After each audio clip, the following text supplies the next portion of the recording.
también.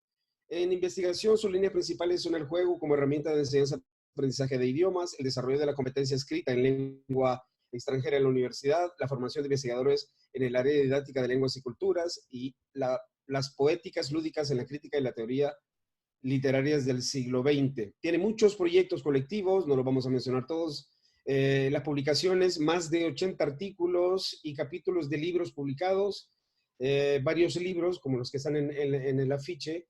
No mencionamos otro, el Défi d'écriture también, que es parte de esa producción.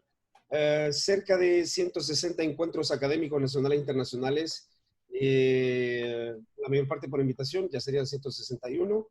Premios y distinciones, esto es muy interesante. Miembro del Sistema Nacional de Investigadores, investigadora nacional nivel 1, Premio Internacional de Innovación Pedagógica otorgada por la Federación Internacional de Profesores de Francés, reconocimiento de distinción Universidad Nacional para jóvenes académicos en el área de docencia en humanidades.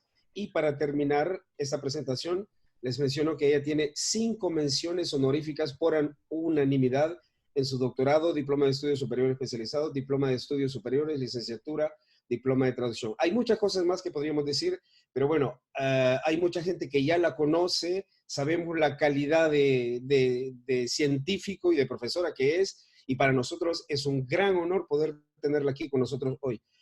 Aide, muchas gracias por haber aceptado la invitación y le cedo la palabra.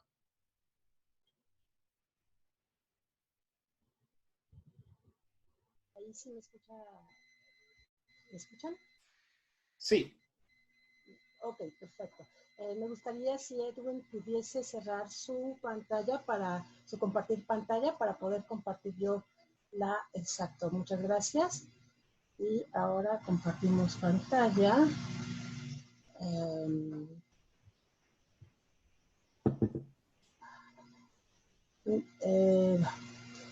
No sé aquí cómo hacer. A ver, permíteme un momento. Bueno, lo vamos a hacer así.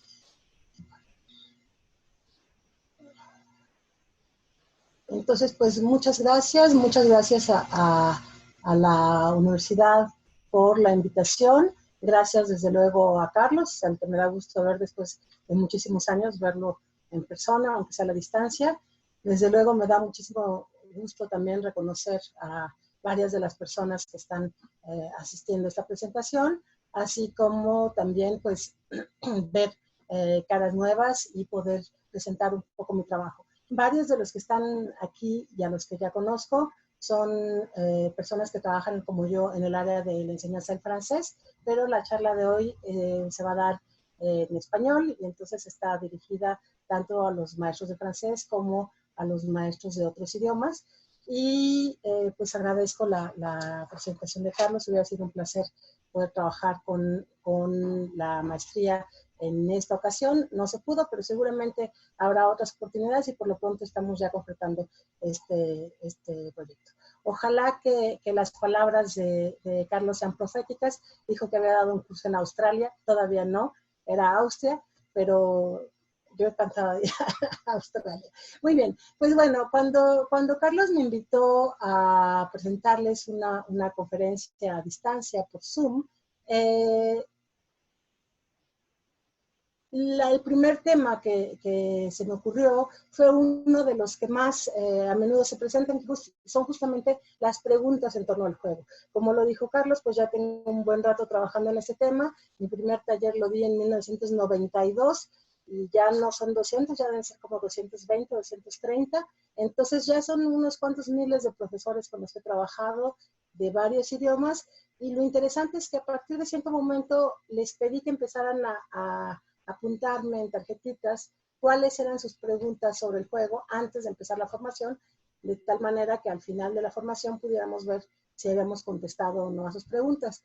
Y fui reuniendo mis paquetes de tarjetitas, los fui organizando y me di cuenta que había 7 preguntas que volvían recurrentemente entre esta gama bastante amplia de todas maneras, pero sí había 7 que se repetían con mucha frecuencia. Entonces, pues decidí hoy hablarles de estas 7 preguntas. Hemos pensado en esta sesión de tal manera que la primera hora voy a hablar yo, más o menos 45, 50 minutos, y después tendremos un tiempo de diálogo, de respuestas, de preguntas, de comentarios. Entonces, las 7 preguntas en cuestión son: ¿es pertinente usar el juego con todo tipo de aprendientes? Es la pregunta general, pero en realidad la pregunta más común es: ¿puedo jugar con adultos? Aunque yo no enseñe con niños, ¿puedo jugar con ellos?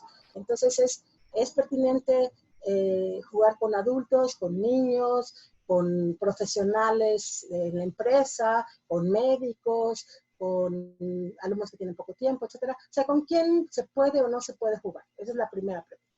La segunda pregunta más recurrente es: suena bien, tú ya conoces muchas cosas, pero yo que estoy empezando, ¿dónde encuentro ideas para jugar? Y además ideas que me sirvan, porque pues sí, puedo ir a una tienda, puedo ver un poquito los libros y demás, pero ¿cómo sé cuáles son las ideas pertinentes, eficaces y que voy a poder implementar fácilmente en el aula? Entonces, ¿dónde encuentro los juegos y cómo los selecciono? La tercera pregunta es, bueno, ¿y cuáles son esos juegos que son más adecuados para enseñar a aprender un idioma extranjero? ¿Qué juegos me recomiendas? ¿Cuáles son los mejores? ¿Cuáles son los que tengo que utilizar sin dudar, ¿no? La cuarta pregunta es, bueno, sí, pero es que tú, permítame un momento.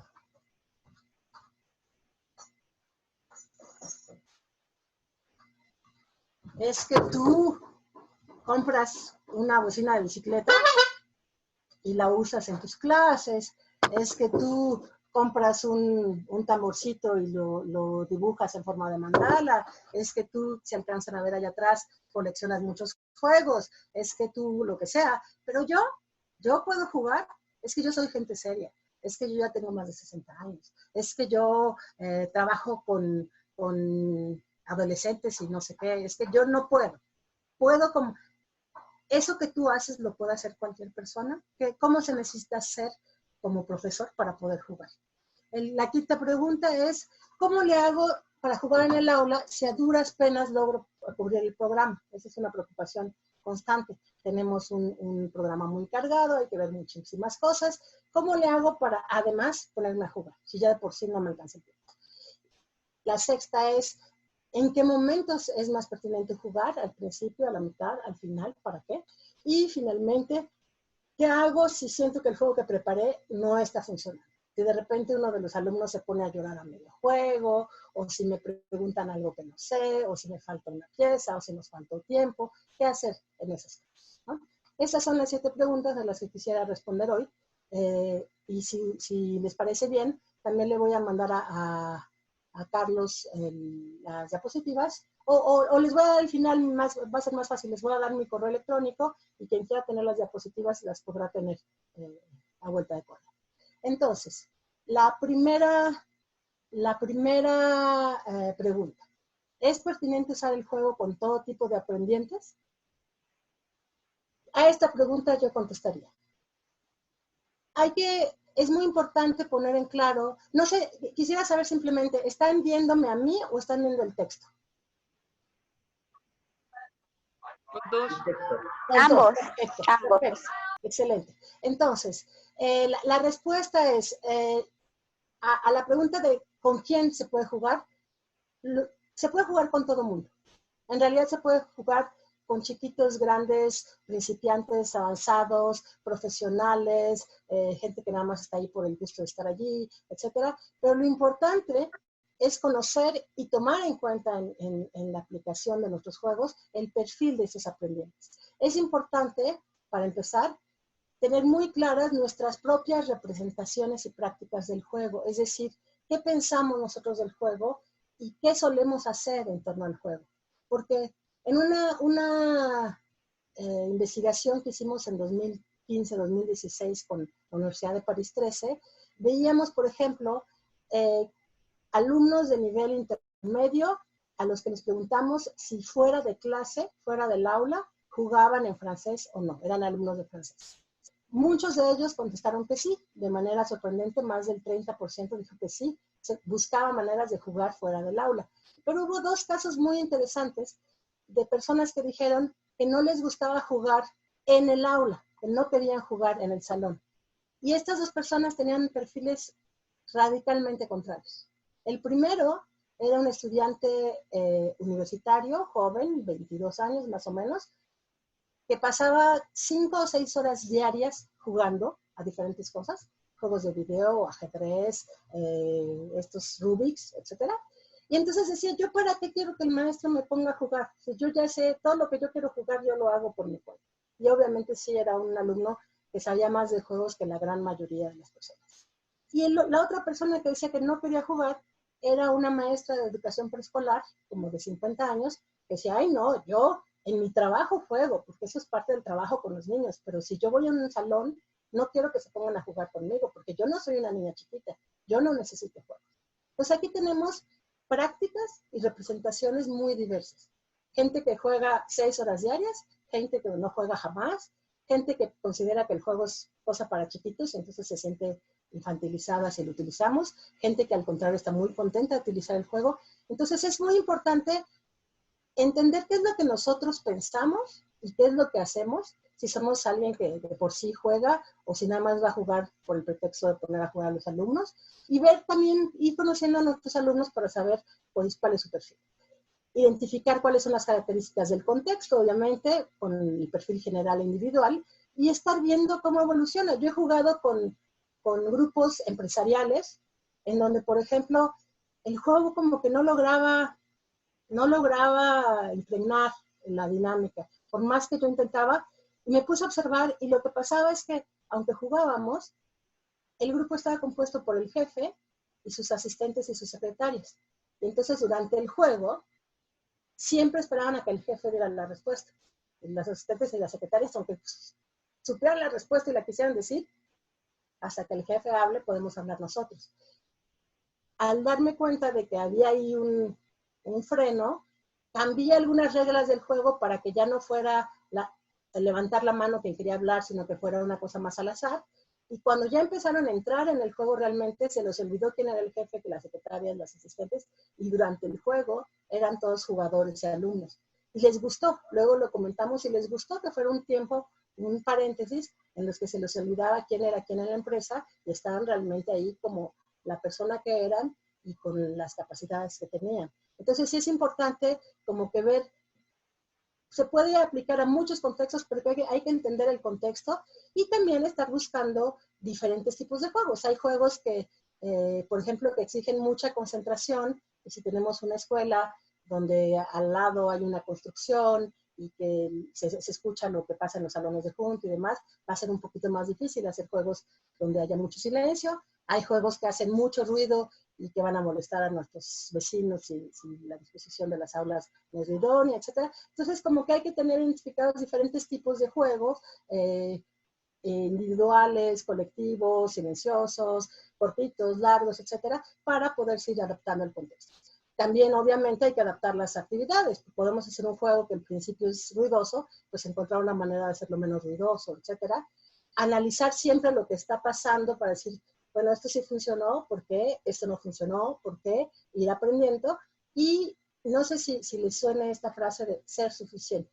Es una frase que viene de la psicología, un autor muy conocido, Carl Rogers, que él decía que no hay que ser perfecto, hay que ser suficiente. Siempre hacer lo mejor que uno puede, dar lo mejor de sí, pero no pretender que lo mejor de sí es la perfección.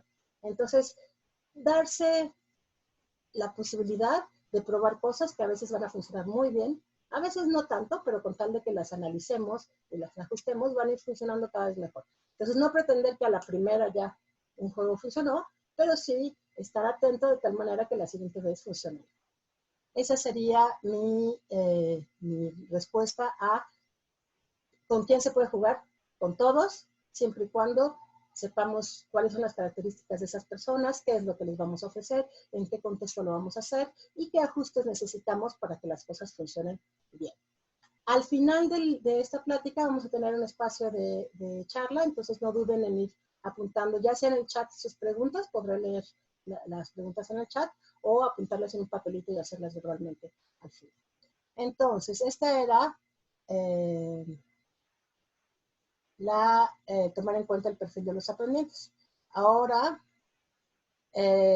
¿dónde puedo hallar ideas de juegos pertinentes, eficaces y fáciles de implementar? O sea, qué bien Se puede usar el juego en cualquier espacio, con cualquier público, suena padre, pero ¿dónde encuentro las ideas para jugar? Entonces, pues en realidad se encuentran en muchísimos lados. Lo importante es mantener los ojos, los oídos, el corazón abiertos y van a ir encontrando muchas ideas, más de las que ustedes piensan. Lo primero que se puede hacer es observar y consultar a los pares. ¿Qué hacen mis colegas? A ver quién tiene un juego, cómo les funciona. Oye, tú has jugado a esto, a aquello. Es importante esta dimensión colectiva, comunitaria en nuestra labor. Desafortunadamente, aquí ya voy a empezar con mi sesgo políticamente incorrecto, pero en esta época neoliberal las instituciones tienden a segmentar a los profesores, a hacer que cada profesor se preocupe por su carrera, por su desempeño y por su puntaje, etcétera, y no promueven en lo general una cohesión, un trabajo colegiado de los docentes. Y es importante que recuperemos esa dimensión colectiva, esa dimensión social de nuestro trabajo, y que tanto con el juego como con lo demás, pues platiquemos con nuestros colegas, oye, este te funciona, esto no, qué juego me recomiendas, intercambiar ideas. Pero bueno, obviamente no todos los colegas tienen ideas, o tal vez tenemos poquitos colegas, etcétera. También hay que echar un vistazo a las muy numerosas antologías de juegos pedagógicos. Hay para clases de idiomas, se los podré mencionar si quieren al final. Hay en español, en francés, en inglés, en italiano, en alemán. En muchos idiomas hay antologías de juegos para la clase de idioma. También hay muchísimas antologías de juegos pedagógicos y también hay antologías de juegos en general. Hay uno, y aquí tienen el privilegio de, como estoy en mi casa, se los puedo mostrar.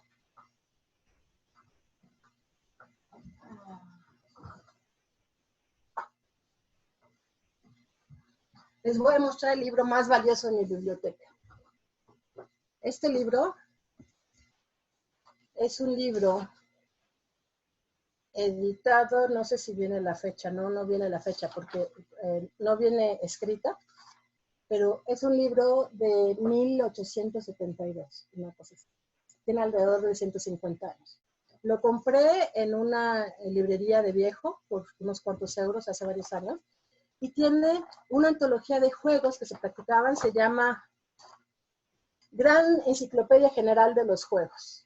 Y entonces trae juegos de mesa, juegos de niños, billar, juegos de cartas, de bolas, de dominó, de ajedrez, de trick-track y 300 juegos para niños. Entonces es un libro con ideas de juegos de hace 150 años que me ha aportado un montón de ideas. A mí me encanta salirme a tomar un tecito en la terraza con mi libro y a ver qué se me ocurre. Entonces, hay libros, los libros dan muchísimas ideas. También hay hoy en día muchísimos sitios especializados, en unos momentos les voy a dar algunas pistas, pero hay un montón de espacios en la red en donde dan ideas de juegos. También obviamente hay que estar al tanto, hay que consultar revistas, hay que asistir a formaciones y demás para estar al tanto de la actualidad.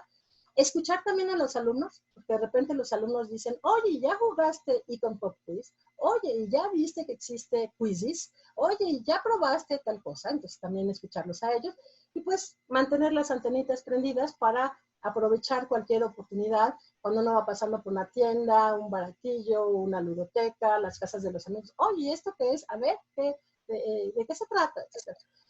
Yo debo tener unos 500 juegos en casa de esa manera, así que tengo trabajo para dar talleres para rato. Entonces sí, hay muchísimos lugares donde encontrar ideas.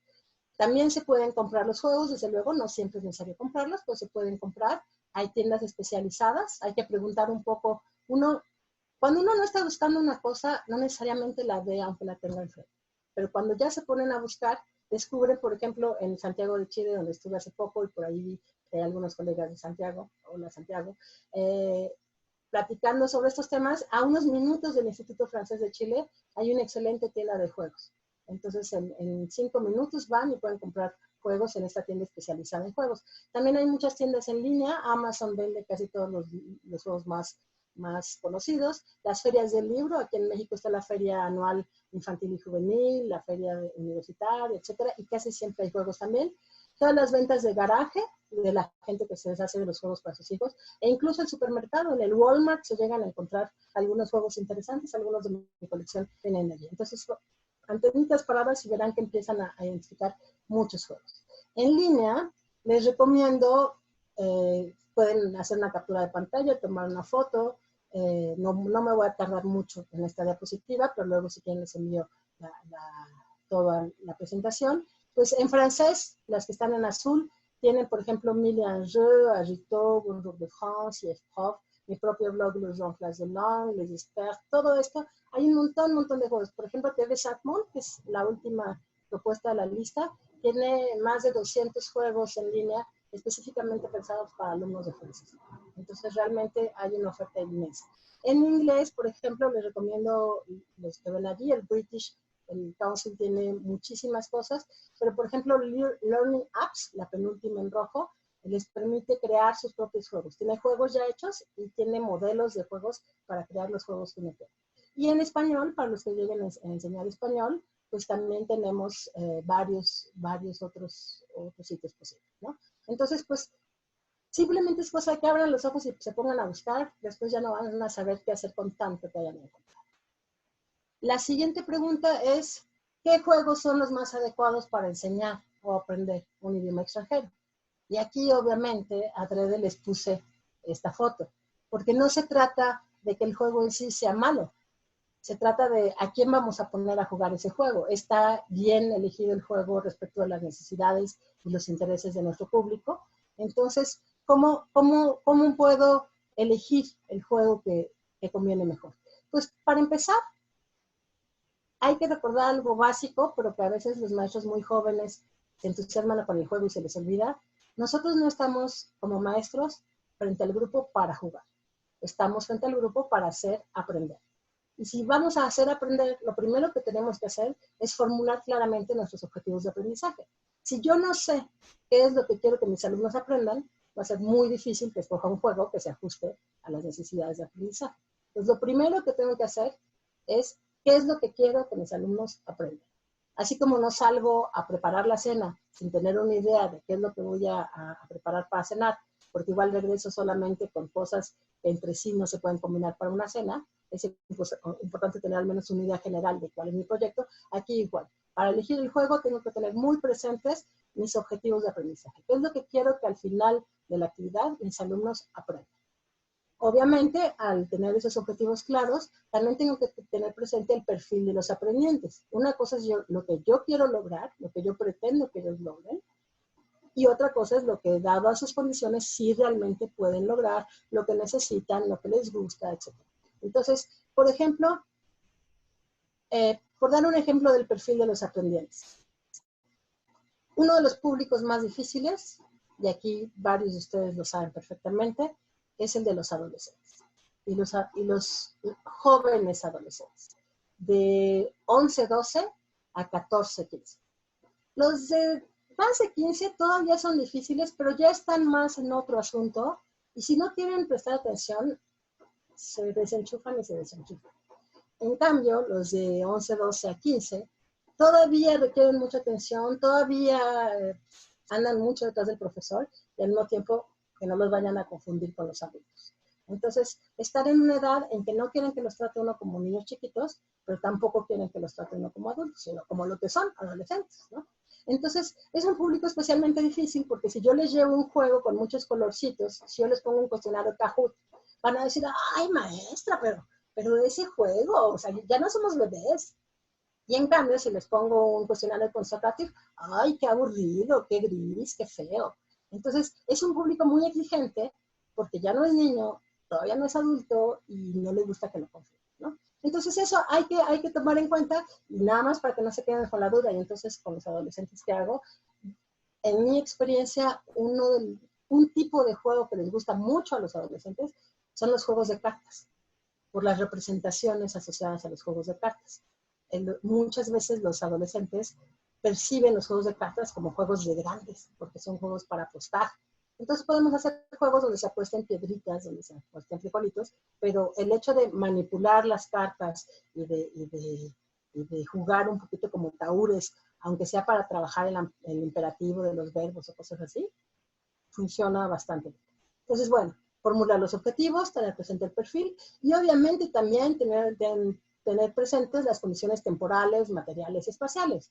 No me voy a a poner a jugar un juego que dura 2 horas si mis clases duran 40 minutos, o no voy a traer unas piedras preciosas, magníficas, que me cuestan $1 cada una, si a la hora de la hora se me pueden perder, si tal vez no tengo el espacio para moverme, etc. Tengo que escoger ciertos juegos que convengan a mis condiciones, o puedo ajustar mis condiciones o el juego, pero lo tengo que tomar en cuenta.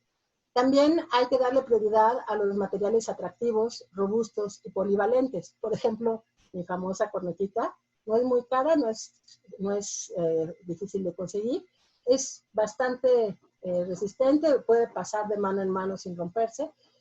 Me regalaron alguna vez unas pelotitas japonesas de papel preciosas, pero pues esas a la primera se rompen, ¿no? Entonces es mejor un material que sea llamativo, como puede serlo eso, pero que aguante y que además me sirve para diferentes cosas a la vez. Eso me va a ayudar muchísimo a rentabilizar mi material. También diversificar las competencias involucradas y por alcanzar. ¿A qué me refiero con esto? Las competencias son las competencias generales, como por ejemplo saber aprender, saber ser, todas estas cuestiones, pero también las competencias de la lengua, hablar, escribir, leer, escuchar.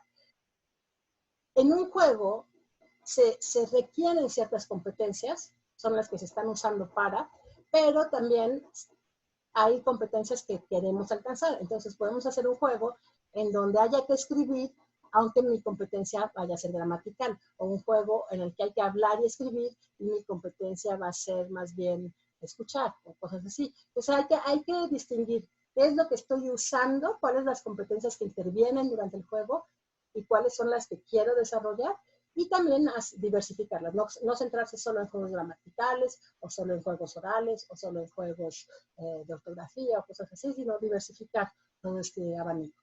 Interesarse por el material y las reglas, ver en los juegos, por ejemplo,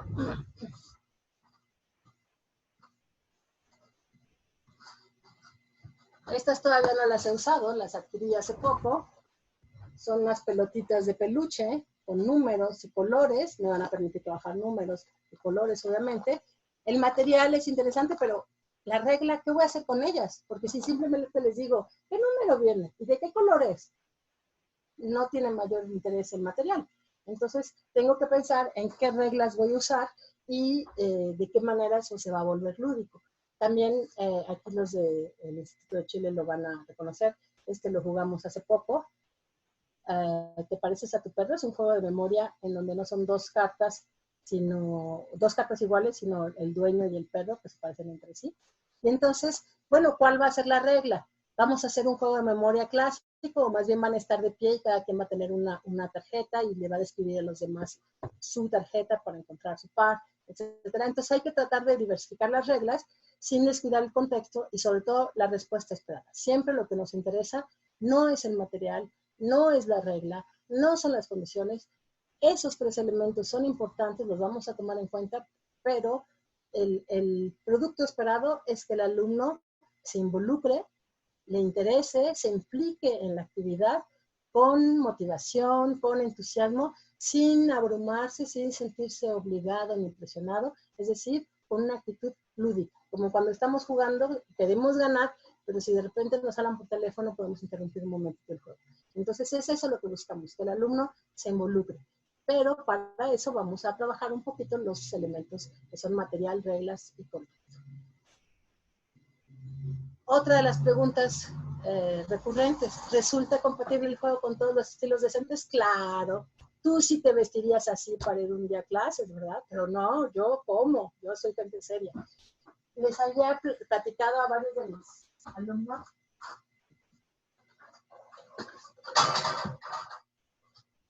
de uno de mis bastones que casi no viaja porque es demasiado grande y no cabe en el avión. Es el bastón de Maléfica. Es un bastón enorme. Me divierto mucho personalmente llegando a la facultad, a la honorable Facultad de Filosofía y Letras de la Universidad Nacional Autónoma de México, reconocida como gran institución académica, etcétera. Entrar a la facultad con el báculo en la mano, y todo el mundo se me queda viendo con cara, ¿y qué va a hacer con esto? Pues bueno, obviamente, yo sí soy capaz de ir a la facultad con mi báculo en la mano, y hasta me divierte, tengo otras versiones más pequeñitas. Esta es la versión egipcia. Esta es la versión del cetro real. Y esta es la varita de Harry Potter. Esas las compré en el mercado de disfraces que hay aquí en la Ciudad de México. Esta me costó como $2, esta como $1, esta también como $1. El báculo sí costó como $5. Pero tampoco es así como que algo carísimo, ¿no? Entonces, sí, es cierto. Yo puedo entrar a la facultad con báculo, no todo el mundo se atreve a hacer eso, o no todo el mundo tiene el mismo estilo de enseñanza. No importa, lo importante es ser fiel a nuestro propio estilo. Tenemos que ver qué es lo que nos gusta y lo que no nos gusta. A mí me encantan los juegos de letras, hay gente a la que no les gustan. A mí no me gustan los juegos de tirar y matar, hay gente a la que le fascinan. Entonces, pues sí, ir viendo lo que nos gusta a nosotros y también identificar lo que les gusta, lo que necesitan y lo que les interesa a los aprendientes. Ellos nos van a platicar, oye, ¿ya viste tal juego? Por ejemplo, les gusta mucho jugar en francés, FIFA 15 y Assassin's Creed. Y les gusta mucho jugar el Assassin's Creed, creo que es el Unity, donde toda la acción transcurre durante la Revolución Francesa. Entonces se ponen a jugar Assassin's Creed en francés. Y me decían, es que los juegos de video son padrísimos porque contrariamente a la interacción real, donde pues ya interactuaste ya en el juego, lo puedes repetir, puedes volver a empezar todas las veces que quieras, pero además es mucho más lento que una canción y además está escrito en una narración y pasan cosas y según lo que contestes cambia la respuesta, etc. Entonces les gusta mucho a algunos alumnos jugar juegos de video, incluso ese de Assassin's Creed que sí es también de matar. Hay que realizar misiones y conseguir objetos, pero se la pasan matando gente, pero les gustan mucho, ¿no? Entonces a mí no es un juego que me entusiasme, para mí como jugadora, pero tiene muchas cosas interesantes para la clase.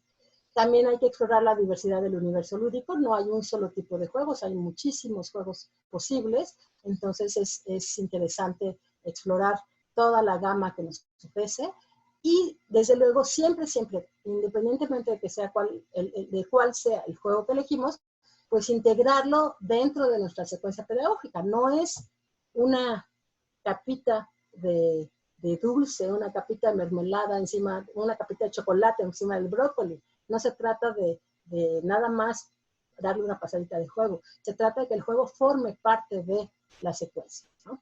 Hay que ser abierto a todo lo que viene, escuchar, sin dejar de ser auténtico. Por ejemplo, hay juegos en los que se dicen muchas groserías y yo por cuestión de ser madre de familia, no me gustaría que los profesores usaran esos juegos con mis hijas y yo no uso esos juegos si son juegos donde se dicen malas palabras. Entonces, bueno, hay a quien no le parecerá importante, se vale, pero hay que respetar sus propios límites, desde luego, y pues se pueden introducir ajustes, y pues jugar ese juego pero sin las malas palabras, o tomar capturas de pantalla, o inspirarse en, etcétera. Se puede siempre hacer algún ajuste. Y sobre todo, si no nos atrevemos, si es al principio de nuestra práctica y demás, pues empezar por cositas sencillas, por ejemplo, elementos de sorteo, decir, por ejemplo, tomo algo aquí, lo pongo en mis manos y empiezo simplemente en un ejercicio de quién va a pasar al pizarrón. Me paro enfrente de los dos primeros alumnos que están sentados y le pregunto al primero de ellos, ¿izquierda o derecha? Y si me dice izquierda, no, tú no pasas al pizarrón, ¿verdad? Vuelvo a ver, izquierda o derecha, el siguiente me dice derecha, sí, aquí está el objeto, tú pasas al pizarrón. Entonces empezar a introducir cosas tan sencillas como esa, izquierda, derecha, arriba, abajo, adelante, atrás, sobre el cachete, sobre el hombro, cosas tan sencillas como esas que van a hacer que los alumnos se acostumbren a que el azar interviene y que además nos permiten repasar preposiciones, números y cosas así.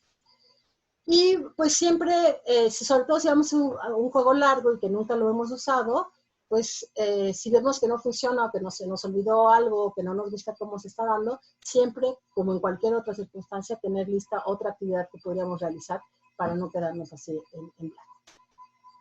Vamos llegando a una de las preguntas que preocupa terriblemente a los profesores. ¿Cómo le hago para jugar en el aula si a duras penas logro cubrir el programa? El juego suena bien, pero no es compatible con la institución, ¿no? Es muy fácil. En realidad no se trata de añadir el juego. Se trata de partir del programa para determinar los objetivos asociados al juego.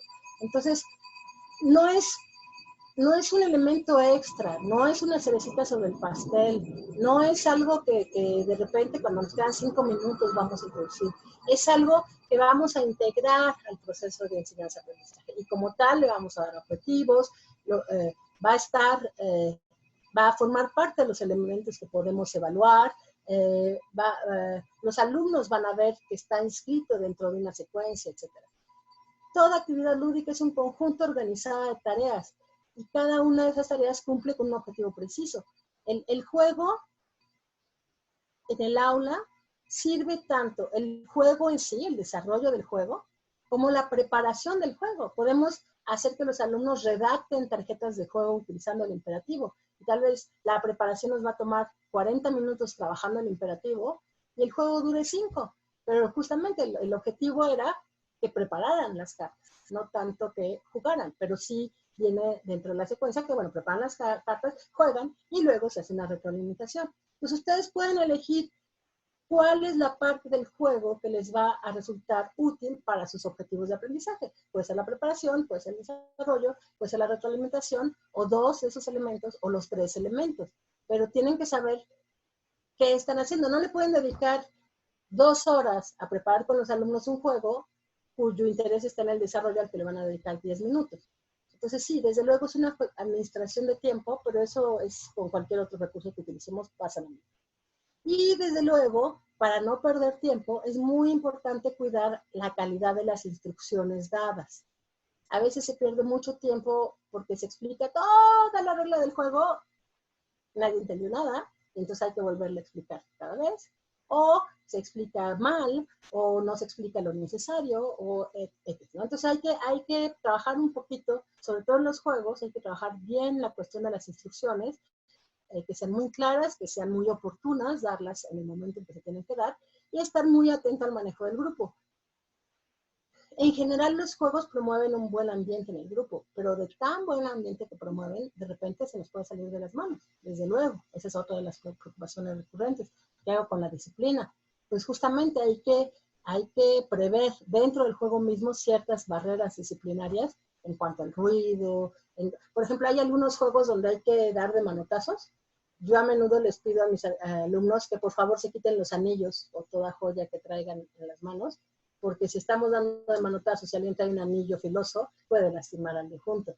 O, pues no se vale tocar al otro participante, o no se vale alzar la voz, o no se vale X cosa, ¿no? Pues sí hay que estar muy atento para que no se salga el juego a las manos. Lo curioso es esto. Mucha gente, sobre todo los alumnos cautivos, los que están allí en primaria, secundaria o prepa, que no eligieron estar allí, pero como estaba dentro del programa, pues no tienen duda. Pero también llega a suceder con los alumnos no cautivos, los que se inscriben a un curso de idioma por su propia voluntad. Están acostumbrados a ser el alumno en el aula. Yo soy el alumno, ¿no? Entonces, yo soy Aide Silva, la alumna que ha tenido mención honorífica, soy una persona muy decente, muy seria, entonces yo no puedo jugar. O yo soy el que nunca ha tenido buenas calificaciones en idioma, entonces, ¿para qué me esfuerzo si de todas maneras no lo voy a lograr? Etc. Entonces, cada quien va al aula con su representación de sí mismo ante los demás, ante el profesor, ante el idioma, etc. Eso es muy cómodo hasta cierto punto, porque es un marco muy acotado. Todo mundo hace lo que se supone que tiene que hacer. ¿Qué es lo que pasa cuando introducimos el juego? Pasa algo súper interesante. Pasa que los alumnos dejan de ser alumnos para convertirse en participantes, para convertirse en personas que desde su experiencia, desde sus gustos, desde su personalidad, se expresan. Y de repente el alumno que era súper tímido porque está convencido de que para él el francés no se le da, en un juego se pone loco porque se le olvida que está en clase de francés y se quita la careta del mal alumno de francés, ¿no? Entonces esto es súper importante, no asustarse cuando los alumnos se quitan sus caretas de alumnos y se vuelven ellos en el lado. Participan con su propia personalidad. No hay que asustarse, pero hay que saberlo manejar, hay que estar al pendiente de que no vaya a haber fricciones, que no vaya a haber conflictos, etcétera. Pero esos alumnos que de repente se descubren en francés, en inglés, en el idioma que sea, actuando como quienes son, no como quienes se supone que tienen que ser en la clase D, son personas que muy probablemente se van a involucrar mucho más porque van a descubrir el interés y la utilidad de ese idioma para ellos, para expresar quiénes son ellos, para decir lo que ellos sienten, lo que ellos piensan, lo que a ellos les gusta, y no simplemente para responderle al profesor y sacar la calificación. Entonces sí, hay un riesgo, que yo no llamaría exactamente riesgo, de que los alumnos se salgan de la manera de trabajar acostumbrada, porque justamente les estamos cambiando el marco de trabajo. Pero ahí vamos a ver aparecer cosas muy interesantes que con un buen manejo de grupo nos van a llevar a un mejor aprendizaje y a una mejor vida. Para responder a lo de los momentos en los que resulta pertinente recurrir al juego, que me dice para empezar, para terminar, o no, es que ahorita estamos en periodo de exámenes, ¿cómo vamos a jugar? El día de su boda, estos dos jugando a juegos de video, ¿a quién se le ocurre? Bueno, ¿por qué no? Pues siempre es importante jugar en el momento idóneo. Ya lo dije una vez, 2 veces, 3 veces, lo repetiré cuantas veces sea necesario. Siempre hay que determinar por anticipado la función pedagógica, asociar un objetivo, y entonces en función de ese objetivo que le estamos asignando al juego, pues depende de en qué momento queremos que intervenga, antes, durante o después del aprendizaje. Va a ser un juego para reactivar los conocimientos previos, entonces lo hago antes. Va a ser un juego para sistematizar la regla que acabamos de aprender, pues lo hago durante. Si va a ser un juego para hacer una evaluación formativa de pues lo hago después. Realmente todo varía. El mismo juego, de hecho, puede servir antes, durante o después. Depende de qué objetivo le estoy haciendo. Obviamente también hay que saber cuáles son las actividades que vienen antes y las que vienen después. No solo en mi propia secuencia, eso es obvio, pero también lo que pasa fuera del aula. Me llegó a suceder con algunos alumnos que yo les ponía juegos muy dinámicos, de mucha participación, justo después de que venían de una clase de educación física. Entonces ya venían como muy... y se les pone un juego también muy así. Algunos están muy cansados y otros se ponen todos locos. Entonces, como que después de la clase de educación física, un juego como más tranquilo, más de observación. Vienen de un examen, no les pongamos un juego que también los haga sentir como una situación de examen. Vienen de un periodo largo de vacaciones, están en confinamiento, llevan 6 meses de huelga como la UNAM, etcétera. Pues hay que tomar todos esos factores en cuenta para elegir el juego y el momento en que vamos a jugar. Lo importante siempre es promover un ambiente de confianza y de relajación propicio al surgimiento de la actitud lúdica. Aquí reconocen lo que les dije en la diapositiva anterior. Los alumnos ya no son alumnos, los alumnos son jugadores, los alumnos son participantes. Se les olvida que están allí para pronunciar bien el francés o para aprenderse los verbos irregulares del inglés y están tratando de lograr el objetivo del juego. Pero si ellos aceptan quitarse esa careta, si ellos aceptan quitarse esas protecciones, nosotros tenemos que garantizarles un espacio seguro, un espacio de libertad, de expresión, pero también donde nadie les va a hacer daño, donde nadie se va a burlar de lo que hayan dicho, donde ser el que uno es no representa un riesgo. Entonces siempre hay que promover un espacio de confianza y de respeto y de relajación. Entonces, como me relajo, pues puedo ser el que soy sin estar preocupado de estar sintiendo esto. Y gracias a eso voy a ver surgir una actitud. Me voy a mi penúltima diapositiva, mi última pregunta, que tiene que ver con qué hago si el juego que yo elegí, que apliqué, no está funcionando según lo previsto. Les digo, de repente un alumno se pone a llorar porque el otro le dijo algo, o me faltaron piezas, o ya se acabó la clase y todavía estamos a la mitad, o pueden pasar muchas cosas, ¿no? Como en cualquier otro ejercicio, o sea, no es que el juego sea el único al que le puede pasar esto, pero como estamos acostumbrados a otro tipo de actividades, pues esas actividades sí sabemos cómo manejarlas. Y con los juegos de repente pasa que, ¿qué hago? ¿Qué pasa si me encuentro en un callejón sin salida? Pues es importante, antes de que eso suceda, haber pensado cuidadosamente, haber preparado cuidadosamente y haber previsto en la medida de lo posible los esfuerzos. A ver, se supone que mis alumnos van a ser 24 y los voy a poner en grupos de 6. Voy a tener 4 grupos. Y ese día, el maestro del salón de juntos se enfermó y repartieron sus alumnos entre los demás salones. Y ya no somos 24, somos 30. ¿Cómo lo hago? Bueno, pues hay que tener elementos para poder repartir los equipos de otra manera. O ese día yo tenía previsto, se me ha pasado un montón de veces, tenía previsto hacer tal cosa con un dispositivo electrónico y no hay luz. Bueno, pues hay que pensar cómo se puede hacer sin la electricidad. Pueden pasar mil cosas. Entonces, tratar de pensar como en mi facultad con cierta frecuencia se va la luz, yo antes de preparar toda actividad, preparo la actividad con mi Prezi o mi computadora o mi cañón, etcétera, y aparte unas fotocopias o alguna otra cosa, porque ya sé que puede llegar a pasar. Entonces, en la medida de lo posible, prever.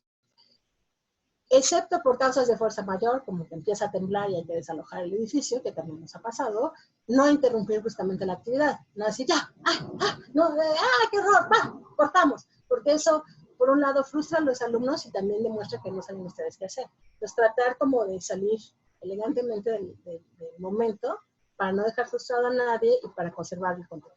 Tratar de entender cómo se llegó a esa situación y si realmente se trata de un callejón sin salida, porque a veces puede pasar con que no sé qué hacer, pero con un poquito de observación y también mucho de práctica, poco a poco va uno aprendiendo a ajustar las cosas.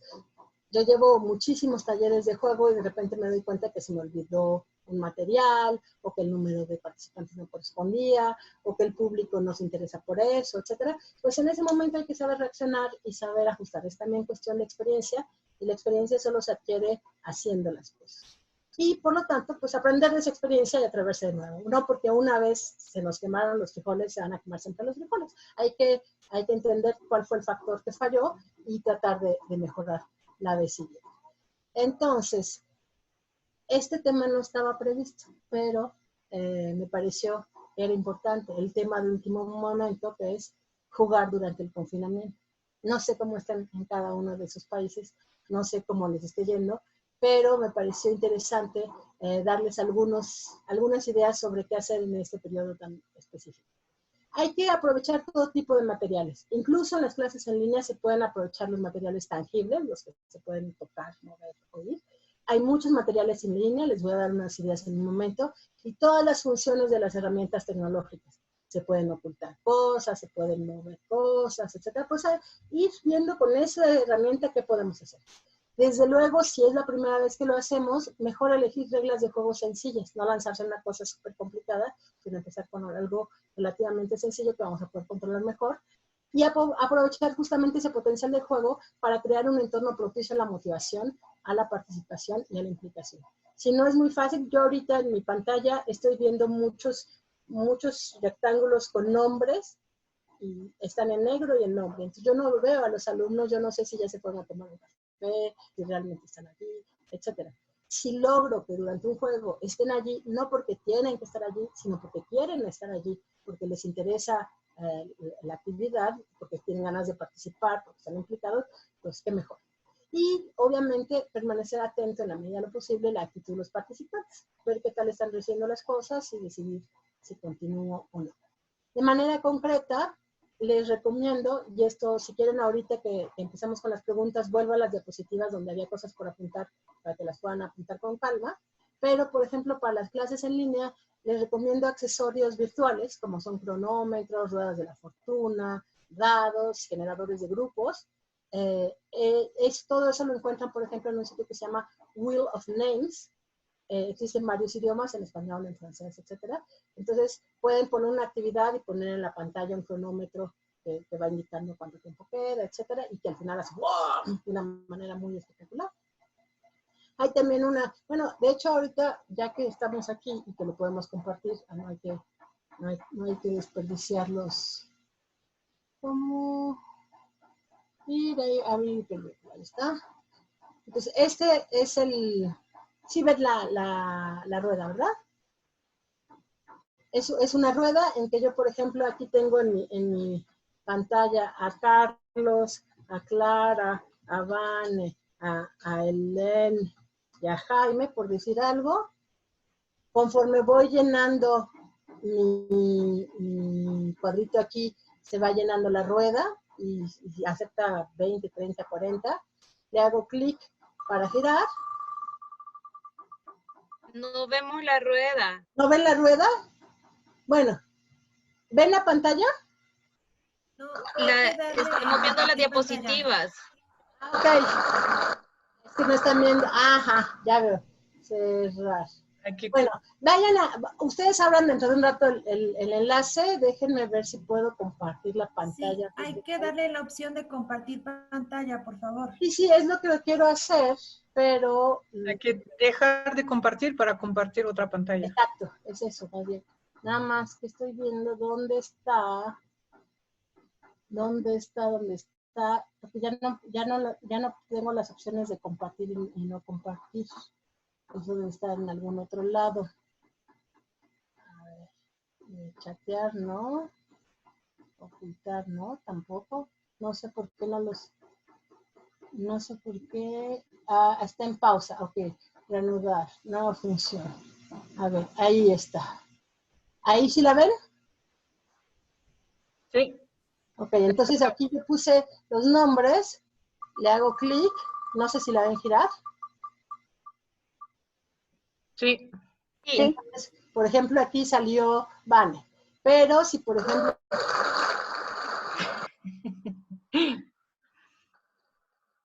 Pero también puedo, por ejemplo, poner verbos difíciles de conjugar en francés, por decir algo. A ver, no, esperen. Es que quiero borrarla. Yo aquí mostrándoles y ya como el N ya ganó, ya no puede volver a jugar. Entonces, por ejemplo, cambio la ruleta y puedo poner verbos difíciles de conjugar supuestamente en francés. Podría poner tantos como quisiera y pues simplemente hago girar la rueda y la persona que hizo girar la rueda me tiene que conjugar el verbo savoir. Y ya que lo conjugó, lo suprimimos y ya solo quedan los verbos que todavía no se han conjugado, ¿no? Por ejemplo. Esa es un sitio, de hecho, déjenme que vuelva para allá, donde no solo hay ese tipo de cosas, sino hay varios más. Aquí, cuando se van a Wheel of Names, tienen aquí diferentes herramientas. No encuentro ahorita dónde está. También pueden escoger en qué idioma quieren que esté el juego. En fin, esto lo pueden usar bastante fácil en clases en línea y también en sus clases presenciales, desde luego. Ahora, también tienen este sitio, a ver si ahorita nos vamos a compartir pantalla de nuevo. Ustedes me dicen si alcanzan a ver este nuevo sitio. ¿Están viendo muchos botones? Sí, se ve. Ajá. Entonces este sitio puede servir, lo podemos tener abierto. Si por ejemplo vean.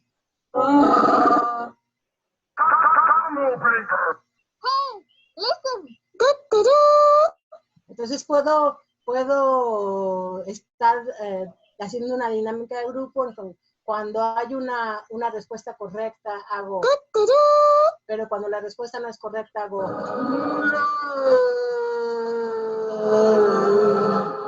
etcétera. Entonces tienen aquí cientos de botones, porque ven que hay 200 páginas con sonidos. Entonces realmente tienen muchísimos sonidos que les pueden servir.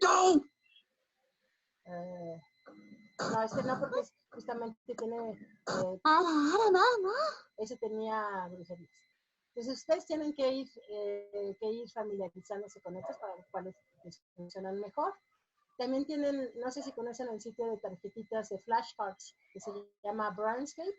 Ahí en Brainscape pueden generar tarjetas o hacer que sus alumnos generen tarjetas y ellos pueden jugar con vocabulario. Sí. Teléfono, etcétera. Entonces ese Ajá. pueden crear cuestionarios con puntos y con ganadores en quizzes y Quizlet, o también pueden usar los sitios de votaciones en línea que probablemente ya conocen, que son Socrative y Kahoot, que tienen una opción de rally en que el equipo que contesta más rápido de manera correcta va avanzando más rápido, ¿no? Pues realmente hay muchas herramientas que podemos ir explorando, como en el resto de las recomendaciones. Conocer nuestro contexto, conocer nuestro público. Cuando estamos empezando con algo, probar algo sencillo y conforme nos va funcionando mejor, pues irlo haciendo más complejo. Y espero que pues todos estos elementos, ahorita estamos a punto de que sea la 1 en punto, les hayan servido. Vamos a abrir ya lo que es la parte de las preguntas, el intercambio con ustedes.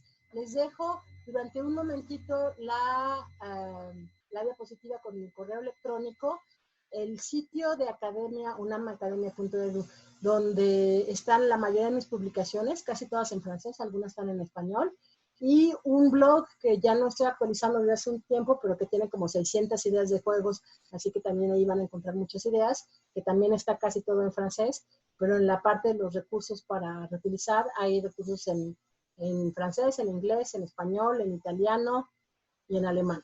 Entonces, porque son recursos que crearon los maestros que han participado en los cursos. Entonces, pues los dejo que apunten esos elementos y vuelvo a nuestra pantalla de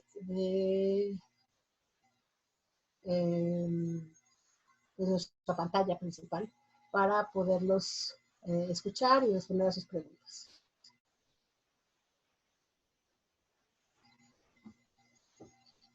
No sé cómo vamos a funcionar, Edwin o Carlos, si alguien levanta la mano. Si ustedes en la parte de abajo de su pantalla, cuando aparecen todos los iconos, cuando está el chat, en el chat ustedes pueden levantar la mano y alguien que levanta la mano pues puede hacer su pregunta.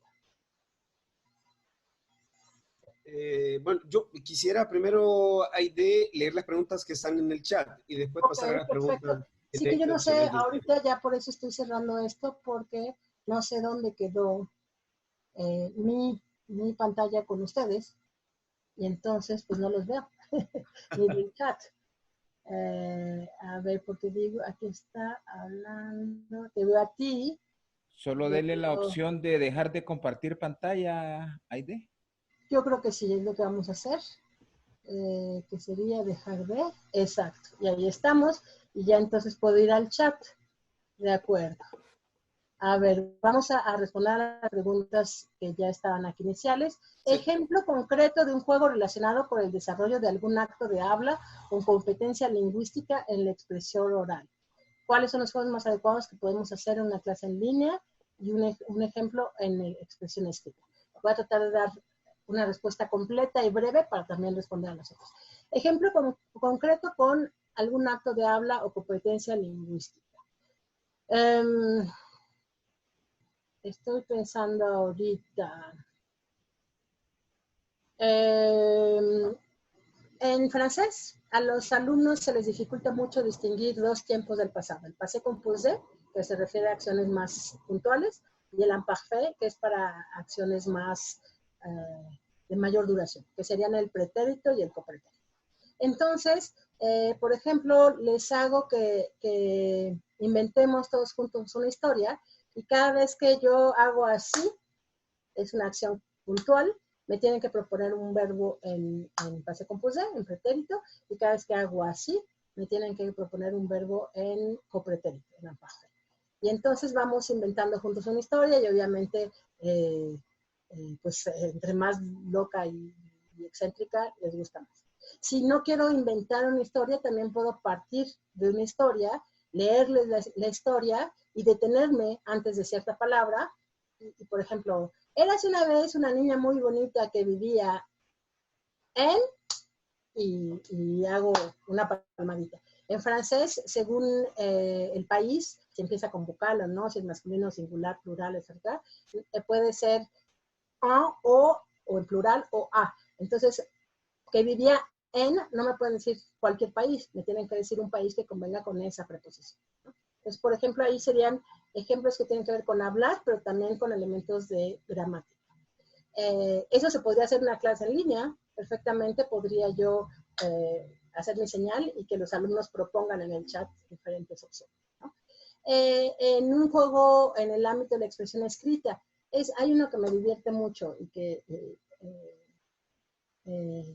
le da libre curso a mi lado un poquito malo, un poquito malvado. Llego un día, después de haber traído mi báculo y mis cosas raras, etcétera, llego un día y ¿saben qué? Ya me cansé. Ya estoy harta de estar haciendo cosas raras, ya estoy harta de ser una maestra que hace cosas diferentes. hoy vamos a volver a la pedagogía tradicional y vamos a pasar a una clase como se debe. Pues todos se quedan espantados. Saquen una hoja, saquen su pluma, les va a hacer un dictado. Entonces, ¿de veras? Sí, hoja, dictado. Y ya les empiezo a dictar y les digo, ay, pero tengo tan mala memoria y no me traje el texto y no me acuerdo bien. Entonces, cada vez que no me acuerdo de un elemento, en vez de decirles ese elemento, voy a hacer pip. Y entonces les hago un dictado y ya empiezan a reírse. El que dice, érase una vez un reino donde pip, pip. Entonces les hago un dictado, pero hay muchas cosas vacías. Luego les pido que por equipos rellenen estos espacios vacíos con cosas que pudieran ser. Entonces tienen que hacer toda una interpretación textual, fijarse qué decía antes, qué decía después, todo esto. Y ya luego corregimos, vemos la parte gramatical, y luego les leo el texto original para que ganan puntos los que encontraron la palabra original. Y como es nada más el principio del texto, les pregunto, ¿y quieres conocer lo que sigue del cuento? Siempre me dicen que sí, porque ya se picaron, ya hicieron su propia versión del cuento y entonces ya quieren saber qué pasó después. Entonces eso sería como para una clase escrita. Se podría hacer también, en Zoom se pueden hacer subgrupos, entonces les puedo pedir que me manden por otra vía que no sea Zoom algún secreto, entre comillas, que no sea realmente un secreto súper íntimo, pero que sí sea un secreto. Luego yo todo eso trasladarlo al chat de Zoom, pero ya sin que nadie sepa quién escribió qué, y ponerlos por grupos pequeños para que entre ellos investiguen quién duerme todas las noches con un ratón de peluche y quién no puede, quién comparte su pizza con su perro y cosas así, ¿no? Entonces eso para que hablen de sus mascotas, de sus actividades cotidianas, de sus preferencias, etc. Entonces ya di ejemplos de expresión oral, de expresión escrita, y pues para los juegos en clase en línea, obviamente se hace, lo que realmente se dificulta son los juegos corporales, donde hay que estar tocando a los demás, pero si no, prácticamente todos los juegos se pueden hacer. Dentro de un rato iré mencionando otras ideas y vemos si se pueden hacer en línea o no. Entonces, una pregunta para usted. En una clase muy numerosa, ¿cuáles juegos aconsejaría realizar? Yo he jugado con grupos de maestros, y han de saber que los grupos de maestros son los peores que hay, porque los maestros son igualitos que los alumnos, pero son además maestros. Entonces hablan, se distraen, comen en clases, se salen antes de la hora, y aparte se fijan si uno dijo que eran 3 objetivos, y si sí los cumplió, y si sí usó bien el pizarrón, y si sí hizo esto y aquello, ¿no? Entonces, los maestros son alumnos muy exigentes y también medio tremendos por momentos. He llegado a tener grupos de 80 maestros. Lo más que yo he manejado son 80. Obviamente es muy pesado, es físicamente muy agotador, y sobre todo para que, como imagino, Roberta no lo tiene una vez cada X tiempo, sino con frecuencia. Pero ahí obviamente lo que hay que hacer son juegos por equipos, donde haya una gran autonomía para los alumnos, o también se pueden organizar, por ejemplo, con 50 alumnos, se podría jugar 5 juegos distintos por equipos de 10. Entonces se explica la regla, cada equipo de 10 está jugando algo distinto, cada alumno tiene una función bien específica, el maestro está supervisando y en cierto momento se da una señal y se cambia de juego, de tal manera que todos los alumnos hayan jugado a todos los juegos, pero todos en grupos más pequeñitos, porque efectivamente con 40, 50 alumnos es muy difícil. Desde luego se pueden hacer juegos en el que solo el profesor habla y los alumnos están ahí calladitos, pero eso es mantener a los alumnos callados, no es hacerlos participar, jugar y aprender. Entonces, en la medida en que sea posible, si hago 5 grupos de 10, va a haber 5 personas hablando al mismo tiempo, no son 50 hablando al mismo tiempo, pero digamos, en 10 minutos, en vez de que cada quien hable 12 segundos, idealmente, pues ya cada quien habló 1 minuto completo, ¿no? Entonces, sería sobre todo cualquier juego, pero muy bien organizado, muy bien acotado y por grupos más pequeños de preferencia. Al final de la presentación, sí. Claudia Marín, espero que ya se haya compartido la pantalla. Ya era lo que de la pantalla. Las representaciones tienen que ver con los contextos sociales, claro. También nos dice, las representaciones de los profesores y o aprendientes que tengan sobre la funcionalidad de los juegos tiene que ver con los contextos sociales de la población y sobre su estado de bienestar. Se alcanzarán resultados similares en los países donde la gente es más feliz. Aquí entramos nuevamente en los terrenos de la política y creo que tiene toda la razón Noemí. Obviamente la relación con el juego es distinta según el país, según la clase social, según las costumbres familiares, según muchas cosas.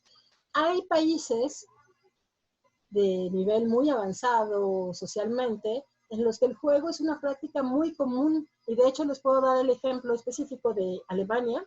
En Alemania hay competencias anuales de juegos de mesa, los creadores de juegos de mesa compiten y ganan premios, y los juegos que ganan el premio al mejor juego del año se venden en varios miles o cientos de miles de ejemplares. Y la gente acostumbra a jugar en casa, y hay asociaciones de jugadores, y hay torneos, y hay competencias. Entonces es un público un poquito más difícil justamente porque está súper acostumbrado a jugar, y entonces la calidad del juego que uno les proponga es fundamental. Hay otros públicos, por ejemplo los adultos, que están tan poco acostumbrados ya a jugar que casi cualquier cosa les da gusto. Les voy a presentar uno de mis accesorios estrella, que es esta manita. La compré una vez que fui a Estados Unidos, pero luego compré otras más en Costa Rica. He visto que hay en tiendas de material didáctico en diferentes países. Y entonces, al final de un curso que no era sobre juegos, yo había usado mucho la manita. Y les pregunté, ¿hay algo que quisieran todavía saber, algún comentario, etcétera? Y uno de los alumnos me dijo, es que a mí me hubiera gustado sostener al menos una vez la manita. Entonces le di la manita y los últimos 5 minutos se la pasó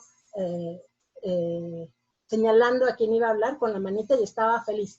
Eso habla de alguien a quien le han negado tanto la posibilidad de jugar, que el simple hecho de tener un accesorio como este en sus manos lo hace sentir distinto, diferente y feliz. Obviamente un público súper acostumbrado a jugar va a ser también un poquito más exigente, pero creo que tanto en los espacios donde hay gente que sabe muchos juegos, que tiene dinero para aprender, para comprar juegos de video, que tiene dinero para tener juegos de mesa, etcétera, como en contextos más sencillos donde tal vez sea la primera vez que vean un dado de colores, sea la primera vez que vean esto o aquello. Creo que todos tenemos, eso es una excelente pregunta porque me permite decir algo que sí me parece fundamental. Recientemente en la pedagogía en general y en la didáctica de lenguas, un poquito menos, pero también, se está hablando mucho de la pedagogía del asombro. El learning by wonder, la pedagogía de l'émerveillement. Es algo que existe desde siempre, pero que de repente se nos olvida. Un motor muy importante para el aprendizaje es asombrarse, maravillarse, tener curiosidad, tener ganas de acercarse a eso que no conocemos, pero que nos invita. Entonces, creo que el juego, independientemente del espacio en el que estemos, un espacio muy privilegiado o un espacio menos privilegiado, en la medida en que nos despierte, tanto en niños como en adultos que a veces olvidan esa capacidad, en que despierte ese asombro, esa capacidad de maravillarse ante lo nuevo y de tener ganas de ir a descubrirlo, si nosotros logramos eso, y si lo logramos en relación con la lengua extranjera, no solo vamos a lograr que en ese momento el alumno se concentre y que además ese aprendizaje que estamos haciendo en ese momento sea significativo, sino que vamos a lograr que el aprendiente asocie nuestro espacio de aprendizaje y nuestra materia de aprendizaje con un momento de placer y de maravillamiento. Y por lo tanto, que le dé un nuevo sentido a su aprendizaje, sobre todo a los aprendientes cautivos, como les decía hace rato, los que están ahí sin haber pedido estar allí, y que de repente digan, wow, esto sí vale la pena, esto tiene algo que me llama la atención.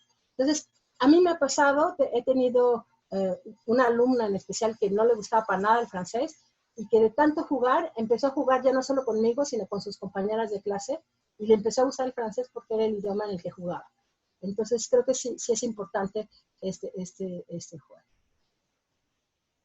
Claro, César Vargas nos menciona que actualmente hay una aplicación que se llama TikTok, y esa se puede utilizar de forma didáctica y llamaría mucho la atención de los jóvenes. Habría que explorarla un poco.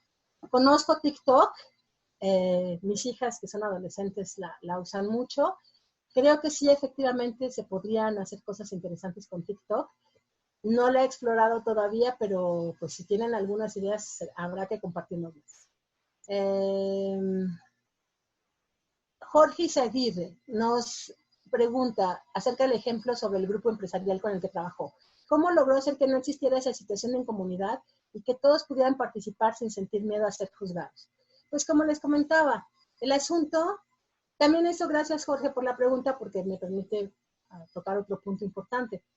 Como les comentaba, todos tenemos como roles ya asignados, tanto como alumnos y respecto a los demás alumnos, o como el jefe, o como la esposa, o como la madre de familia, todos nos ponemos nuestros diferentes disfraces. Y es muy difícil abandonar esos papeles. Cuando nosotros como maestros reforzamos esos papeles, puede ser útil, pero al mismo tiempo nos estamos frenando, estamos dejando de acceder a cierta parte de la personalidad.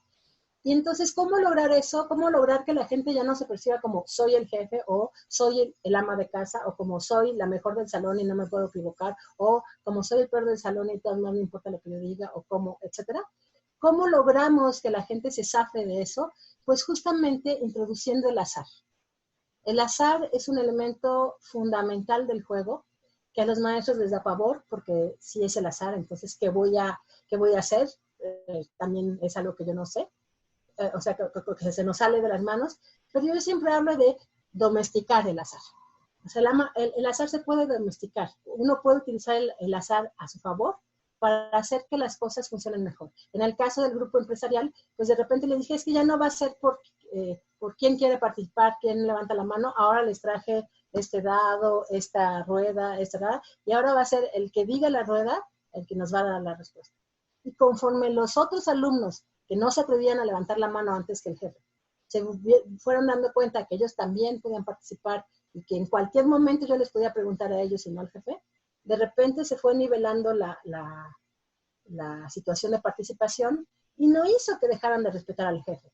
De hecho, hizo que se llevaran mejor con el jefe, porque descubrieron que el jefe también se equivocaba y que también tenía sentido del humor y también pues era un ser humano como ellos, y él descubrió que su secretaria, pues sería su secretaria, pero era muy buena para tal cosa, y el otro asistente era muy bueno para tal otra, y se presentaron cada uno como un ser humano más completo, más pleno. No quiere decir que dejaron de respetar las jerarquías institucionales, sino que además de esas jerarquías institucionales, descubrieron al otro como un ser más rico y más interesante, y el ambiente mejoró. Pues eso es lo que tenemos que tratar de hacer, romper con esas caretas que de repente todos nos ponemos para tratar de ir hacia una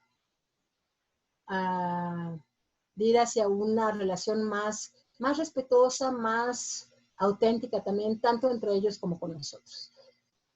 César Vargas nos dice, creo que la tarea pendiente es autodesafiarnos, estoy de acuerdo, como profesores, y de didactizar en la medida de lo posible todas las opciones que encontremos. Como muestra de ello es que hasta ahora nos damos cuenta que muchas plataformas son utilizables, por lo que la flexibilidad por parte de los profesores es fundamental, tomando en cuenta que atendemos públicos muy diversos. Estoy totalmente de acuerdo, y esto hace con otras cosas que también siempre quiero decir cuando hago mis formaciones. Todo el mundo habla de lo interesante, de lo valioso, de lo rico que puede ser el juego para los alumnos, pero muy pocos hablan de otra cosa que es también muy importante. El juego, como muchas otras cosas, no solamente el juego, pero el juego es algo maravilloso para nosotros como maestros. El juego hace que las cosas no sean repetitivas, porque el mismo juego jugado por dos grupos distintos ya no es el mismo juego, porque el azar hace que justamente no siempre escuchemos a los mismos alumnos, porque el que se nos presenten situaciones inesperadas nos ayuda a aprender a manejar esas situaciones. Entonces el juego también es un placer y una oportunidad de aprendizaje para nosotros como maestros. Y hoy en día, con la situación que estamos viviendo, efectivamente, nos corresponde didactizar todo lo que podamos, máxime que los aquí reunidos en principio somos maestros de idioma. Y es la disciplina más noble que pueda haber, porque en clase de idioma se puede hacer cualquier cosa. Podemos hablar de cualquier cosa y podemos hacer cualquier cosa. Realmente todos los materiales y todos los temas nos corresponden. Entonces, pues sí, de repente nosotros también nos encerramos, nos encasillamos, nos quedamos en nuestra zona de confort y decimos, ay, qué aburrido, qué monótono, qué repetitivo. Pues sí, pero eso sí depende de nosotros. Hay cosas que no dependen de nosotros, pero eso, el estar actualizándonos, el estar diversificando, el personalizar.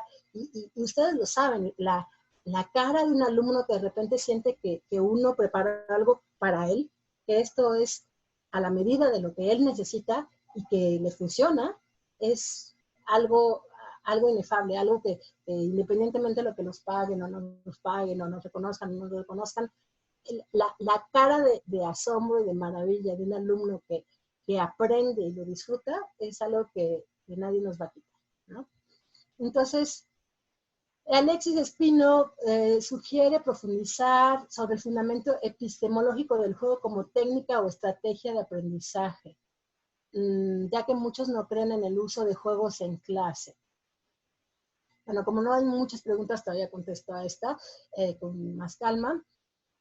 El juego, yo no lo llamaría tanto técnica, y ni siquiera estrategia, lo llamaría una herramienta, porque de hecho el juego son muchas cosas. El juego son desde los accesorios de juego que tenemos, las reglas de juego que utilizamos, el contexto de juego que creamos y la actitud de juego que logramos. El juego se remite a muchísimas cosas. Pero bueno, todo este conjunto de cosas que tienen que ver en el juego, que tienen que ver con el juego, se han utilizado desde hace milenios. Según un experto historiador de la enseñanza de lenguas, hace 5.000 años, en el año menos 3.000 antes de Cristo, hay huellas de que arameos, persas y hebreos jugaban en las clases de idioma. O sea, quien les diga que no hay que jugar, pues hace 5.000 años que se viene haciendo. Y hay huellas de que Quintiliano en el siglo I de nuestra era también utilizaba el juego, y en el siglo XVIII, y en el siglo XIX, y en el siglo XX. Hay muchísima evidencia de que el juego ha sido utilizado y es útil en la clase de idiomas. Ahora, obviamente los contextos de enseñanza han cambiado, los objetivos de aprendizaje han cambiado, los alumnos han cambiado. Lo que cuenta no es, pues como un arameo hace 5.000 años jugó a esto, aquí me va a funcionar. No, pues es que no estamos en las mismas circunstancias. Pero, ¿por qué se utiliza el juego? Se utilizan materiales, como decía, se utilizan reglas, se utilizan contextos, pero sobre todo, y por eso hace rato insistía en que lo importante es la actitud, finalmente, ¿para qué hacemos todo eso? ¿Para qué introducimos materiales raros? ¿Para qué utilizamos reglas extrañas? ¿Para qué ponemos contextos distintos de los usuales? Pues finalmente es para generar por parte del aprendiente una actitud diferente hacia el aprendizaje. Que no sea una obligación, que no sea una imposición, pero tampoco que sea algo que, pues, si quiero sí, si no, no me importa. El juego, y eso ha sido teorizado, hay un autor checo que es uno de los líderes de la psicología positiva y que ha teorizado esta cuestión del juego. El juego nos pone en un estado de flujo, nos pone en un estado donde estamos súper concentrados en lo que estamos y al mismo tiempo tenemos la distancia necesaria respecto a lo que estamos. El juego es una actitud, la actitud de juego es una actitud que nos implica, pero al mismo tiempo nos permite tomar distancia. Entonces, ahí está, para responder a quienes no creen en el uso de juegos en clase, si se logra por parte del alumno una actitud lúdica, es decir, está en lo que está y al mismo tiempo puede tomar una distancia y reconsiderar lo que está haciendo y aprovecharlo, hay una metacognición, estamos logrando lo que queremos que es que haya un aprendizaje consciente, motivado, participativo, con implicación, etc. Entonces, sí, desde luego, el juego ha sido utilizado desde hace 5.000 años, pero hoy más que nunca, con el enfoque orientado a la acción y con la importancia que se da al actor social, etc., es una herramienta que tenemos que explorar. El juego como realización de un proyecto de clase, nos pregunta Jean-Noël, pues desde luego, se puede hacer incluso un proyecto muy largo, que podría, por ejemplo, hacer proyectos de creación de juegos, de poner a prueba juegos, completarlos, crear las reglas y más, y luego terminar con una gran velada lúdica, una gran matiné lúdica, o una matiné lúdica interlenguas, en que los de francés pongan a jugar los de inglés y los de inglés a los italianos, etcétera, o todo el mundo juega en todos los idiomas que pueda. Se pueden hacer cosas muy lindas, no puedo entrar en detalle ahorita, pero sí hemos hecho en la facultad, por ejemplo, matinés plurilingües de juegos, en que hacemos una selección de 20, 30 juegos que se pueden jugar en diferentes idiomas, sobre todo juegos con imágenes. Los alumnos se ponen unas etiquetitas según los idiomas que saben hablar, como son de lenguas modernas, casi todos hablan 2 o 3 idiomas extranjeros, y entonces escogen un juego y se ponen a jugar en italiano, y luego lo juegan en francés, y luego en inglés, y luego se van a otro juego, etc. Pues sí se puede hacer desde luego un proyecto de clase. Claudia nos pregunta, ¿cómo hacer a los alumnos comprender que mediante el juego estamos aprendiendo juntos y generando competencias comunicativas? Me ha pasado que alumnos se quejan de que jugamos en clase en lugar de dedicar el 100% del tiempo a la parte seria o formal de trabajar gramática, por ejemplo. Es lo que decía hace rato sobre la importancia de integrar el juego a la secuencia. Se puede partir de un diagnóstico de cierta situación de lo que no se sabe, hacer el juego y luego volver a hacer el diagnóstico, y ahí se va a ver muy claramente cómo se pasó de un momento en que no se sabía o se sabía muy poco a un momento en que se sabe más, ¿no? Entonces sí hay que prever elementos que le permitan al alumno encontrar evidencia del aprendizaje. Y eso es muy chistoso porque tiene que ver con un comentario que me han hecho también. Ay, es que a mis alumnos no les gusta jugar. Yo les pregunto, oye, ¿ya les preguntaste si les gustan los ejercicios de opción múltiple? ¿Ya les preguntaste si les gustan los exámenes? ¿Ya les preguntaste? ¿Tú solo le pones cosas a tus alumnos que les gustan? No, ¿verdad? ¿Ya les preguntaste si la página 23 del manual les interesaba? No, pero no se los preguntas porque todo el mundo acepta que si viene en la página 23 del libro, por algo ha de ser. Y aunque sea una tontería, y aunque esté mal redactado, y aunque las respuestas no correspondan, pues ahí venía. Y entonces ahí lo hacemos. El juego es una oportunidad de mayor autenticidad. Y entonces sí, desde luego, hay que demostrar que funciona porque no es la técnica más usual, pero sí funciona. Y conforme vayan viendo los alumnos que funciona, con más ganas van a participar en los juegos. Porque ¿cuántas veces los alumnos se han quejado de, oiga, ¿y por qué hicimos el ejercicio de la página 23? ¿Estás seguro de que nos sirvió de algo? Y muchas veces esos ejercicios no sirvieron de gran cosa. Pero como es lo más clásico, nadie se lo pregunta. Entonces, yo siempre les digo, ok, pues vean ya otra ventaja del juego. El juego abre la discusión en torno a la manera en que estamos trabajando. El juego permite que el alumno manifieste lo que le gusta, lo que no le gusta, y entonces a partir de ahí podemos ir armando algo. Pero muchas veces los alumnos les gustan o no les gustan las cosas, no se manifiestan hasta que de repente sacamos algo distinto que los obliga a participar. Entonces, eso es una oportunidad de negociar, y yo en general no juego todo el tiempo, pero a mis alumnos en la facultad, pues son alumnos de universidad y no les gusta en principio mucho jugar. Pero sin prolongarme mucho, porque ya nos queda poquito tiempo, los 2 alumnos que en estos, ya son 28 años de carrera en la universidad, los 2 alumnos que me dijeron alguna vez en la universidad, no quiero jugar, entonces yo les dije, bueno, ok, haz esto mientras nosotros jugamos, tú haces otra cosa. Hoy en día son maestros de idioma y todos los conocen en su escuela porque son los que más juegan. Incluso uno de ellos hizo su tesis sobre el juego, así que hay manera de convencerlos. Rápidamente las últimas 4 preguntas. Al contrario de los grupos grandes, cuando damos a sociedades individuales, ¿cómo logramos que un juego de solo 2 o 3 participantes, incluido el docente, no sea aburrido? Uy, hay un montón de juegos para 2, para 3 y para 4. Hay en el mercado muchísimos juegos. Entonces simplemente es cuestión de escoger un juego que esté previsto para poquitas personas, pero con 4, a partir de 4 ya todo es posible. Con 2, pues es un poquito más difícil porque en general el maestro tiene más ventaja que el alumno, pero también con un poquito de azar se pueden hacer, por ejemplo, por dar un ejemplo concreto, estoy jugando con un solo alumno, pues vamos a practicar los números, tenemos cada quien un dado, lanzamos 2 dados, y el primero que dice la suma de los 2 dados gana un punto. Y pues el maestro se sabe los números, pero no necesariamente es bueno en matemáticas.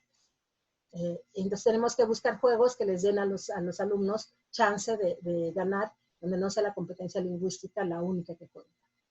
¿Qué experiencia con juegos ha utilizado con estudiantes con discapacidad? No he tenido muchos alumnos con discapacidad, pero sí algunos con debilidad visual, algunos a quienes falta un brazo o una pierna, algunos que no escuchaban bien. Pues sí, hay que escoger juegos en los que no sea necesario ese elemento para ganar. Entonces, obviamente, hay juegos muy movidos que no hacía cuando tenía alumnos a quienes faltaba un brazo, porque si no se podían lastimar. Pero hay muchísimo, hay cientos de miles de juegos que se pueden hacer, de veras, simplemente hay que adaptarlos. Juego como una herramienta hacia la metacognición, gracias Alexis. Y Clara Marie Claire Adoré, que le encantó. Bueno, pues ya son las 13:29 y terminé de dar lectura a las preguntas.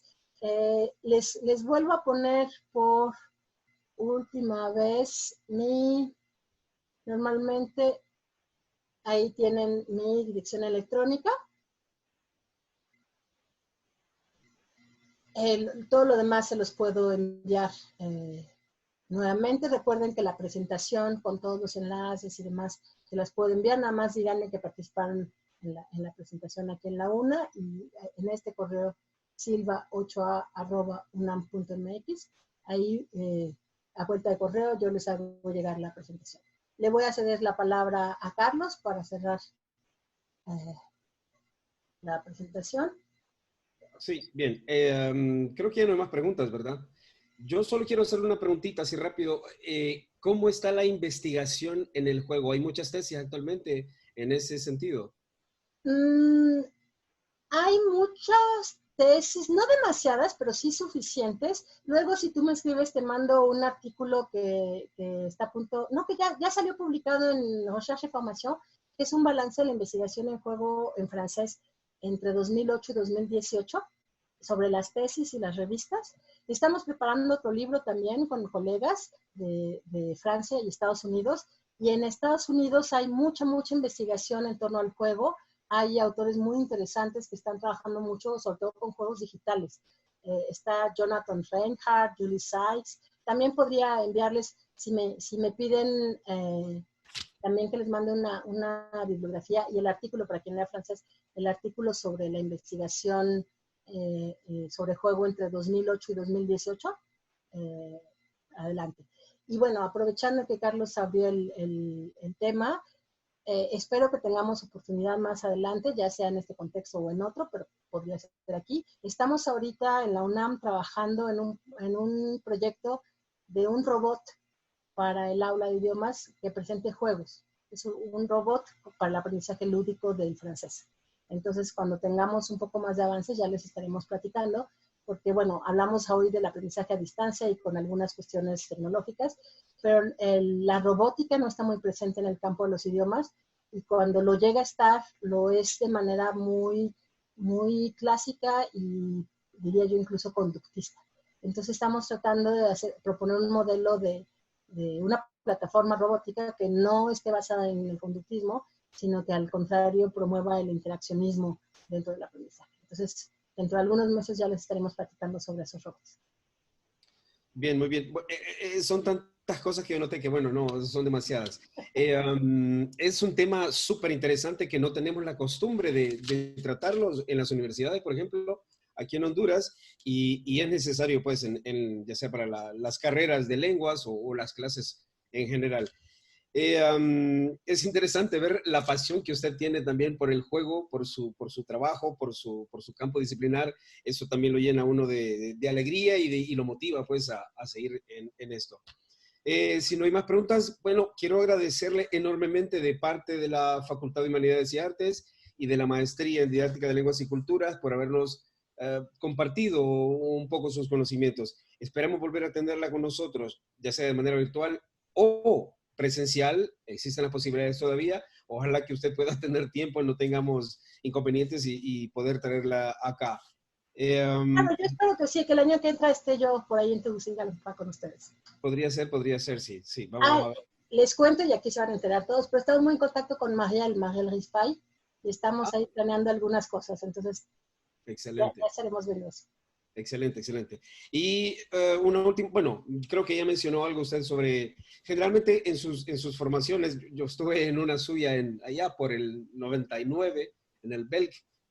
Lo primero que decían los profesores es, ¿y dónde encuentro? Y yo recuerdo que traje un manojo de fotocopias que ahí las tengo todavía, pero creo que usted ya dio unos sitios ahí, ¿no? Donde había una especie de banco de datos, donde están varios juegos, opciones y cosas así, ¿no? Sí. Bueno, no sé. Una cosa más, quien dentro de los que estuvo escuchando hoy la conferencia tenga alguna pregunta específica que ya no pudo hacer, sí, desde luego me la puede hacer también por correo electrónico. Si me dice que yo estoy buscando un juego para niños que presente, si tengo una idea al respecto, se la puedo compartir. Si quieren que les comparta el menú de juegos que utilizamos para la matiné lúdica, también se puede hacer, etcétera. Realmente la idea es compartir lo más posible, desarrollar esta dimensión que les hablaba, dimensión colectiva, colaborativa, comunitaria. Entonces no duden tanto en hacer preguntas, como si encuentran un juego interesante, escribirme y decirme, oye, Aide, ¿ya viste que existe tal cosa? Yo con gusto la descubro y además la comparto después con los demás. Sí, bueno, por si alguien tiene una pregunta, solo quiero mencionar de que la profesora Aide Silva ya ha colaborado con la maestría en didáctica de lenguas, fue evaluadora de Brian Carrillo, creo que fue. Sí, Entonces, Jean Noel se puso en contacto con usted, el anterior coordinador, y bueno, y esperamos seguir pues con ese mismo contacto, contando con usted. perfecto, pues fue un placer, gracias a todos por su presencia virtual, pero su presencia que se agradece. Se entiende y es muy útil que estén las etiquetitas con los nombres, pero también es muy agradable ver sus caras, porque mientras hablaba veía algunos que se reían, unos que ponían cara de no entiendo, etcétera, y eso es una buena retroalimentación. Y por ejemplo, a Jean Noel, tengo como 3 años de novela, a varios de ustedes sí los conozco, los reconozco, otros todavía no tengo el gusto, pero pues gracias a todos por haber estado aquí, es realmente un placer, gracias también a la maestría por haber hecho esta invitación, y pues seguro que vamos a seguir colaborando. Muchas gracias y gracias a Edwin Medina siempre por la logística y gracias a todos por haber participado en esta reunión. Esperamos, nos vemos en la próxima serie. Nos vemos en la próxima. Gracias, Aide. Hasta luego, Clara, también ya hace años que no te veo. Hasta luego, chao. Un saludo. Chao. Es que si me pongo a decir todos los que... sí, Helen, manda... Bueno, todos, un beso. Hasta la próxima.